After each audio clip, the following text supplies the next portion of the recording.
이제 제게 주로 제기된 것은 그 성적인 것과 관련된 것이었어요. 그리고 뭐 시간이 지나면 뭐 거짓은 다 드러나지 않겠냐. 뭐 죄송한 얘기지만은 사생아가 있다, 이런 얘기가, 숨겨놓은 아이가 있다, 이런 얘기가 있었어. 당시 캠프에서 이걸 질문을 해야 되냐 말아야 되냐 갑론을박이 있었는데 제가 직설적으로 여쭤보고 줬습니다. 그때 이제 말씀이, 그러면 DNA 검사를 하면 되지 않겠냐. 이제 그렇게 나와서 그 DNA 검사라는 얘기가 언론에 흘러나왔던 거고요. 그래서 외교라는 건 상대가 있기 때문에 요 100%로 하겠다 하면 사실 합의될 수 있는 게 없어요. 그래서 지금 생각해도 그 합의는 최선이 아니었는가. 그 역대 정권을 보면 그 친인척 문제로 이제 곤욕을 치르곤 했습니다. 만약 그랬다면 우리 사회가 동생 가족을 그대로 둘 리가 없다. 세월호 7시간 미스터리, 정윤회와 관련된 루머 등 확인되지 않은 이야기들이 너무 사실처럼 퍼져나갔었습니다. 제게 주로 제기된 것은 그 성적인 것과 관련된 것이었어요. 근데 그건 아마 제가 미혼이고 이제 여자이기 때문이 아니었나 그렇게 생각을 합니다. 때로는 뭐 법적인 조치도 생각을 안 한 건 아닌데 그런 생각도 했었지만 이게 너무 터무니가 없는 일이라서 대응할 가치도 느끼지를 못했어요. 네. 그리고 뭐 시간이 지나면 뭐 거짓은 다 드러나지 않겠냐 그런 생각이었기 때문에 뭐 크게 개의치 않았습니다. 예. 제가 좀 보충 답변을 조금 드리도록 하겠습니다. 그러니까 2007년도 이제 대통령께서 경선에 나오셨을 때 제가 네거티브를 총괄을 했었습니다. 그때 이제 처음 제기됐던 게 죄송한 얘기지만은 사생아가 있다, 이런 얘기가, 숨겨놓은 아이가 있다, 이런 얘기가 있었어. 당시 캠프에서 이걸 이제 대표님 그 후보에게 질문을 해야 되냐 말아야 되냐 갑론을박이 있었는데 저는 제가 당연히 사실 팩트 체크를 해야 된다. 그래서 제 기억은 그때 저하고 대표님, 그때는 대표님이었으니까 대표님하고 다른 한 분 있는데 제가 직설적으로 여쭤보고 줬습니다. 그때 이제 말씀이, 그러면 DNA 검사를 하면 되지 않겠냐. 이제 그렇게 나와서 그 DNA 검사라는 얘기가 언론에 흘러나왔던 거고요. 두 번째, 지금 사회자께서 말씀하신 세월호 당시의 행적은 여기 우리 김관진 실장님께서도 계시지만은 그 당시에 그 시간대별로 행적이 다 나와 있습니다. 근데 그때 루머 중에 가장 대표적인 게 아마 청와대에서 구술했다, 이런 얘기입니다. 그래서 대통령께서 방금 말씀하셨지만 미혼이고 여자이기 때문에 따라붙는 그 성적 루머를 차치하고로서 인신공양술부터 시작해서 별의별 루머가 다 있었고, 다만 대통령께서 지금까지 갖고 계신 기조는 뭐냐면, 여기 계신 언론인들도 계시지만 당시의 언론 보도가 굉장히 편향적이었고 일방적이었고 사실 확인이 안 된 보도가 굉장히 많았었습니다. 네.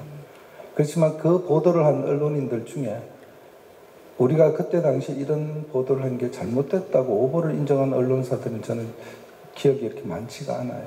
그래서 그렇지만 대통령께서는 그거는 시간이 지나면 다 드러날 거고, 그 시간이 드러나면은 그때 사실을 드러났기 때문에 이걸 법적으로 문제를 삼거나 법적 조치는 안 하시겠다. 그래서 저희 변호인단에서도 그 문제는 안 했던 겁니다. 네, 보충 답변 드렸습니다. 네.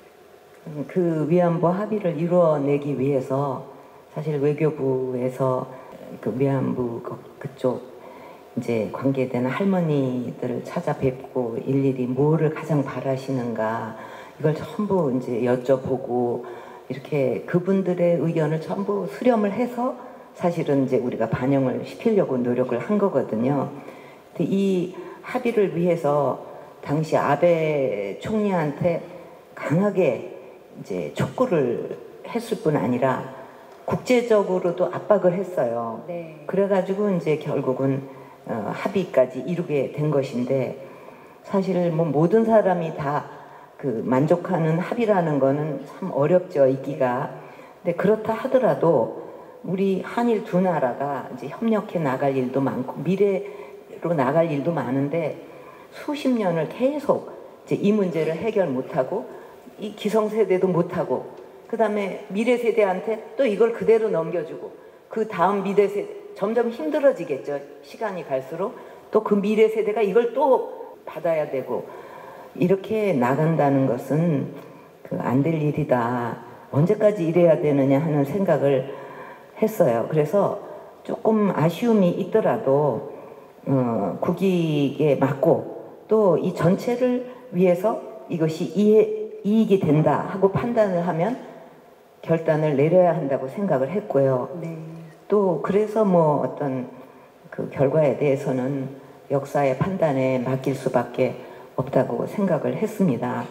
그래서 외교라는 건 상대가 있기 때문에 요 100%로 하겠다 하면 사실 합의될 수 있는 게 없어요. 네. 그러니까 그런데 사실은 이제 합의문을 이렇게 양국의 외교장관이 발표를 하고 이럴 때는 좀 조용히 이제 엄숙하게 하지만, 이 합의가 있기까지 그 막후 뒤에서 네. 실무자들이나 외교 당국이나 할 것 없이 이건 거의 전쟁에 가까울 정도로 뭐 문구 하나 가지고 네. 자고 하나 가지고 그냥 전쟁 치르듯이 난리를 치고 따지고 싸우고 이제 이렇게 해서 만들어낸 결과입니다. 그래서 지금 생각해도 그 합의는 최선이 아니었는가 그렇게 생각을 합니다. 역대 정권을 보면 친인척 문제로 이제 곤욕을 치르곤 했습니다. 그래서 저 개인적으로는 이제 동생 가족들이 청와대 자유롭게 드나들고, 그래서 또 그 동생 가족들도 자주 만났으면 하는 마음이 있지만, 이제 만약 그랬다면 우리 사회가 동생 가족을 그대로 둘 리가 없다. 그리고 어떻게든지 이용을 하려고 했을 거고, 또 그런 과정에서 불미스러운 일도 있을 수 있을 것이다. 이제 그렇게 판단을 했습니다. 그래서 이제 마음은 좀 안 좋고 아팠지만 재임 중에는 이제 만나지 않으려고 그렇게 했던 것이고요.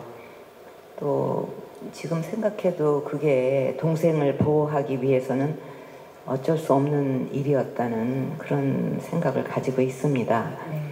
그리고 이제 조카들은 뭐 이렇게 좀 공부를 하고 있어가지고 네. 방학 때 만난다 뭐 이러다가 좀 어긋났어요, 시간이. 근데 조카 4명, 예. 아들 4명 그렇죠. 되시잖아요. 네. 근데 방학이 되면 이제 만나게 될 거로 기대하고 있습니다. 네, 얼마나 보고 싶을까요? 오늘